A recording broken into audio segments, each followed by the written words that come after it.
Assalamualaikum warahmatullahi wabarakatuh. Kembali lagi di channel Latazan ID, tempat media kisah Islami dan para wali.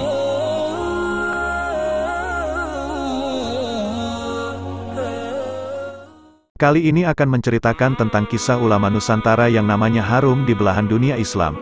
Beliau adalah Syekh Ihsan Djampes, seorang ulama sufi yang dalam keilmuannya. Namun sebelum dilanjut, silakan dukung channel Latazan ID dengan cara subscribe, like, dan share agar kami lebih bersemangat untuk membuat konten-konten yang bermanfaat. Beliau terkenal sebagai seorang ulama yang pendiam dan tak suka publikasi. Salah satu ulama yang paling berpengaruh dalam penyebaran ajaran Islam di wilayah Nusantara pada abad ke-19, awal abad ke-20, adalah Syekh Ihsan Muhammad Dahlan Al-Djampesi. Namun, namanya lebih dikenal sebagai pengasuh pondok pesantren Djampes, kini Al-Ihsan Djampes, di Dusun Djampes, Desa Putih, Kecamatan Gampengrejo, Kabupaten Kediri, Jawa Timur. Namanya makin terkenal setelah kitab karangannya Siraj Al-Talibin menjadi bidang ilmu yang dipelajari hingga perguruan tinggi, seperti Universitas Al-Azhar, Kairo, Mesir. Dan, dari karyanya ini pula, ia dikenal sebagai seorang ulama sufi yang sangat hebat. Semasa hidupnya, kiai dari Dusun Djampes ini tidak hanya dikenal sebagai ulama sufi, tetapi, ia juga dikenal sebagai seorang yang ahli dalam bidang ilmu-ilmu falak, fikih, hadis, dan beberapa bidang ilmu agama lainnya. Karena itu, karya-karya tulisannya tak sebatas pada bidang ilmu tasawuf dan akhlak semata, tetapi hingga pada persoalan fikih. Dilahirkan sekitar tahun 1901, Syekh Ihsan Al-Djampesi adalah putra dari seorang ulama yang sejak kecil tinggal di lingkungan pesantren. Ayahnya Kiai Haji Dahlan bin Saleh dan ibunya Istianah adalah pendiri pondok pesantren Djampes. Kakeknya adalah Kiai Saleh, seorang ulama asal Bogor, Jawa Barat, yang masa muda hingga akhir hayatnya dihabiskan untuk menimba ilmu dan memimpin pesantren di Jawa Timur. Kiai Saleh sendiri, dalam catatan sejarahnya, masih keturunan dari seorang sultan di daerah Kuningan, Jawa Barat yang berjalur keturunan dari Syarif Hidayatullah atau Sunan Gunung Jati Cirebon, salah seorang dari 9 wali penyebar agama Islam di tanah Jawa. Sedangkan, ibunya adalah anak dari seorang kiai Mesir, tokoh ulama di Pacitan yang masih keturunan Panembahan Senapati yang berjuluk Sultan Agung, pendiri kerajaan Mataram pada akhir abad ke-16. Keturunan Syekh Ihsan Al-Djampesi mengenal sosok ulama yang suka menggeluti dunia tasawuf itu sebagai orang pendiam. Meski memiliki karya kitab yang berbobot, namun ia tak suka publikasi. Hal tersebut diungkap Kiai Haji Abdul Latif, pengasuh pondok pesantren Djampes, sekaligus cucu dari Syekh Ihsan Al-Djampesi. Semenjak muda, Syekh Ihsan Al-Djampesi terkenal suka membaca. Ia memiliki moto dan semboyan hidup, tiada hari tanpa membaca. Buku-buku yang dibaca beraneka ragam, mulai dari ilmu agama hingga yang lainnya, dari yang berbahasa Arab hingga bahasa Indonesia. Seiring kesukaannya menyantap aneka bacaan, tumbuh pula hobi menulis dalam dirinya. Di waktu senggang, jika tidak dimanfaatkan untuk membaca, diisi dengan menulis atau mengarang. Naskah yang ia tulis adalah naskah-naskah yang berisi ilmu-ilmu agama atau yang bersangkutan dengan kedudukannya sebagai pengasuh pondok pesantren. Pada tahun 1930, Syekh Ihsan Al-Djampesi menulis sebuah kitab di bidang ilmu falak atau astronomi yang berjudul Tasrihul Ibarat, penjabaran dari kitab Natijatul Miqat karangan Kiai Haji Ahmad Dahlan, Semarang. Selanjutnya, pada 1932, ulama yang dikala masih remaja menyukai pula ilmu pedalangan ini juga berhasil mengarang sebuah kitab tasawuf berjudul Sirajut Tolibin. Kitab Sirajut Tolibin ini di kemudian hari mengharumkan nama pondok pesantren Djampes dan juga bangsa Indonesia. Tahun 1944, beliau mengarang sebuah kitab yang diberi judul Manahijul Amdad, penjabaran dari kitab Irsyadul Ibad ila Sabili Rosyad karya Syekh Zainuddin Al-Malibari, ulama asal Malabar, India. Kitab setebal 1036 halaman itu sayangnya hingga sekarang belum sempat diterbitkan secara resmi. Selain Manahijul Amdad, masih ada lagi karya-karya pengasuh Ponpes Djampes ini. Di antaranya adalah kitab Irsyad Al-Ikhwan fi Syurbati Al-Kahwati wa Al-Duhan, sebuah kitab yang khusus membicarakan minum kopi dan merokok dari segi hukum Islam. Kitab yang berjudul Irsyadul Ikhwan fi Syurbatil Kahwati wa Duhon yaitu kitab yang membahas kopi dan rokok. Ini tampaknya ada kaitannya dengan pengalaman hidupnya saat masih remaja. Dikisahkan, sewaktu muda, Syekh Ihsan terkenal bandel. Orang memanggilnya Bakri. Kegemarannya waktu itu adalah menonton wayang sambil ditemani segelas kopi dan rokok. Kebiasaannya ini membuat khawatir pihak keluarga karena Bakri akan terlibat permainan judi. Kekhawatiran ini ternyata terbukti, Bakri sangat gemar bermain judi, bahkan terkenal sangat hebat. Sudah dinasihati berkali-kali, Bakri tak juga mau menghentikan kebiasaan buruknya itu. Hingga suatu hari, ayahnya mengajak dia berziarah ke makam seorang ulama bernama Kiai Haji Yahuda yang juga masih ada hubungan kerabat dengan ayahnya. Di makam tersebut, ayahnya berdoa dan memohon kepada Allah agar putranya diberikan hidayah dan insaf. Jika dirinya masih saja melakukan perbuatan judi tersebut, lebih baik ia diberi umur pendek agar tidak membawa mudarat bagi umat dan masyarakat. Selepas berziarah itu, suatu malam Syekh Ihsan, Bakri, bermimpi didatangi seseorang yang berwujud seperti kakeknya sedang membawa sebuah batu besar dan siap dilemparkan ke kepalanya. "Hai cucuku, kalau engkau tidak menghentikan kebiasaan burukmu yang suka berjudi, aku akan lemparkan batu besar ini ke kepalamu," kata kakek tersebut.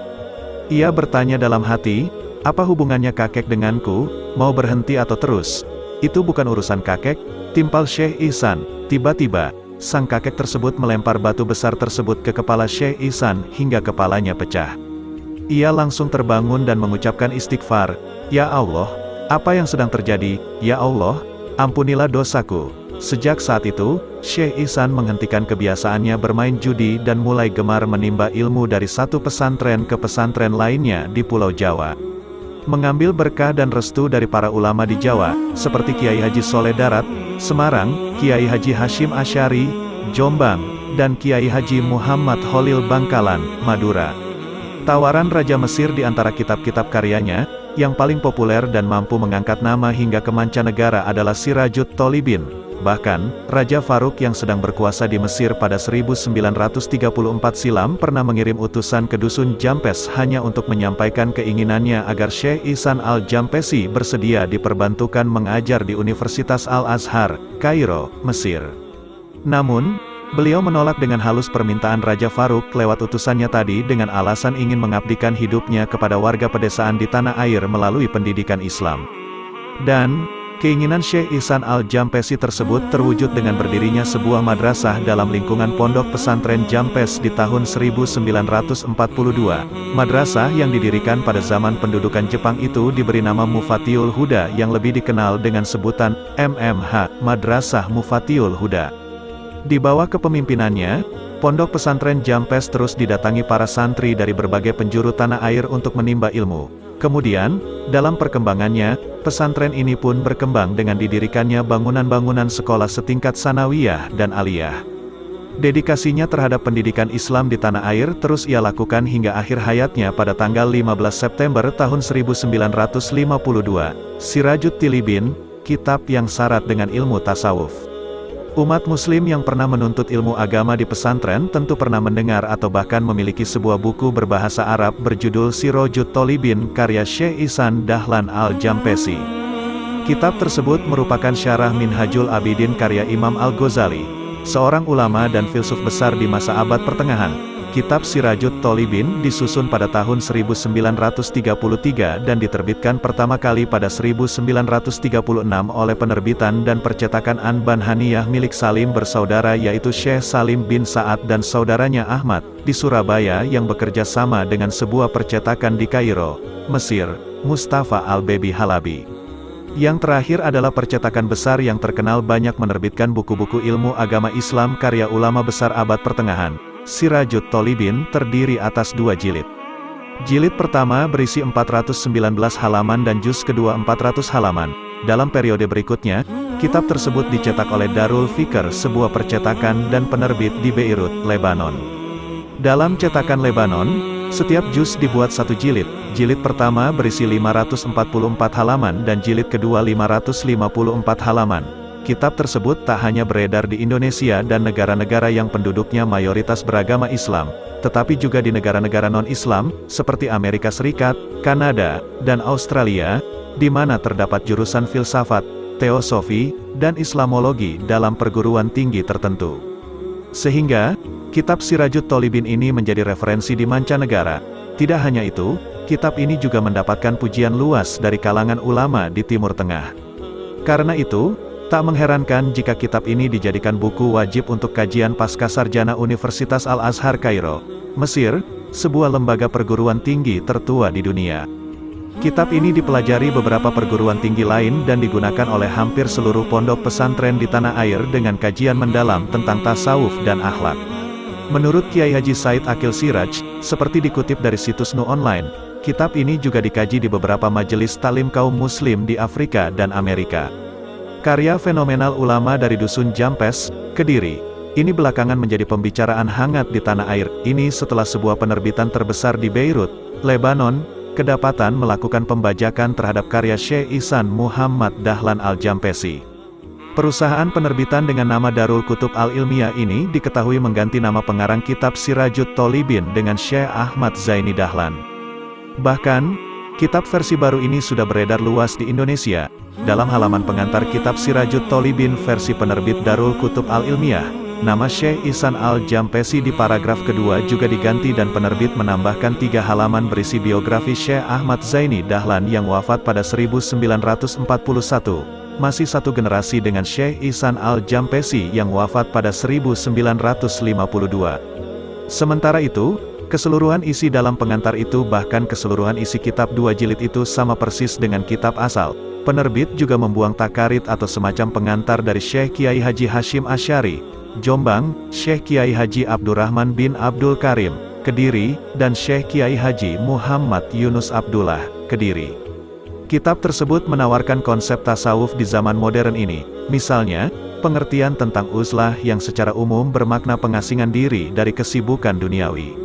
Menurut Syekh Ihsan, maksud dari uzlah di era sekarang adalah bukan lagi menyepi, tapi membaur dalam masyarakat majemuk, namun tetap menjaga diri dari hal-hal keduniawian. Itulah tadi kisah luar biasa ulama Nusantara yang mendunia yaitu Syekh Ihsan Jampes. Semoga bermanfaat. Share video ini bila bermanfaat.